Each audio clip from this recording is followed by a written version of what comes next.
గుంటూరులో అంబటి రాంబాబు కుటుంబ సభ్యులను పరామర్శించారు మాజీ మంత్రి ఉష శ్రీచరణ్. టీడీపీ గూండాలు ధ్వంసం చేసిన అంబటి రాంబాబు నివాసాన్ని, పార్టీ కార్యాలయాన్ని పరిశీలించారు. అంబటి కుటుంబంపై దాడి అమానుషమన్నారు ఉష శ్రీచరణ్. బీహార్లో కూడా ఇలాంటి ఘటనలు జరగలేదన్నారు. ప్రశ్నిస్తే కూటమి ప్రభుత్వానికి భయం ఎందుకని నిలదీశారు. మనము ఏదైతే చూస్తున్నామో ఇంటి వెనకాల మిర్రర్స్ అన్ని కూడా కొట్టేసి ఏ మాత్రము కూడా కేవలం ఆడవాళ్ళు ఇంట్లోపల ఉన్నారు కదా, మహిళలే ఉన్నారు కదా, ఎలాగని ఒక ఆలోచన లేకుండా డైరెక్ట్గా ఇక్కడ ఉన్న ఒక లేడీ ఎమ్మెల్యే దిగడము, అదేవిధంగా ఆమె బెదిరించడము, ఇది ఎక్కడ కూడా మేము బీహార్ కల్చర్లో కూడా చూడలేదు. ఇది ఫస్ట్ టైం మనం ఇది చూస్తున్నాము. నిజంగా చాలా బాధ అయింది. బట్ అటువంటి సందర్భాన్ని కూడా చాలా ధీటుగా ఎదుర్కొన్నారు.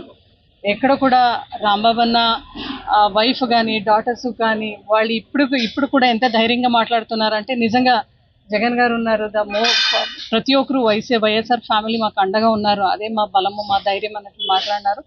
డెఫినెట్లీ ఇక్కడ నిజంగా ఈ ఆంధ్రప్రదేశ్ రాష్ట్రంలో లా అండ్ ఆర్డర్ ఉందా లేదా అని నిజంగా మేము అడుగుతున్నాం. అదేవిధంగా ఎవరైతే దాడికి దిగినారో నేను కూడా మీడియాలో చూశాను. ఒక చైర్పర్సన్, లైబ్రరీ చైర్పర్సన్ వందన, ఆమె మాట్లాడుతూ చెప్తోంది, అవును మేము దాడి చేసినాం, అవును మేము దిగినాం, ఇప్పుడు ఏమి అన్నట్లు మాట్లాడుతోంది. కనీసం ఆమె పైన ఒక కేసు లేకుండా ఈరోజు రాంబాబు గారి పైన పీటీ వారెంట్ కూడా తీసుకొని రావడం ఏంటి అని మేము అడుగుతున్నాం. అంటే ఇంత భయం ఎందుకు? కూటమి ప్రభుత్వంలో ఉండే వాళ్ళందరికీ కూడా ఇంత భయం ఎందుకు?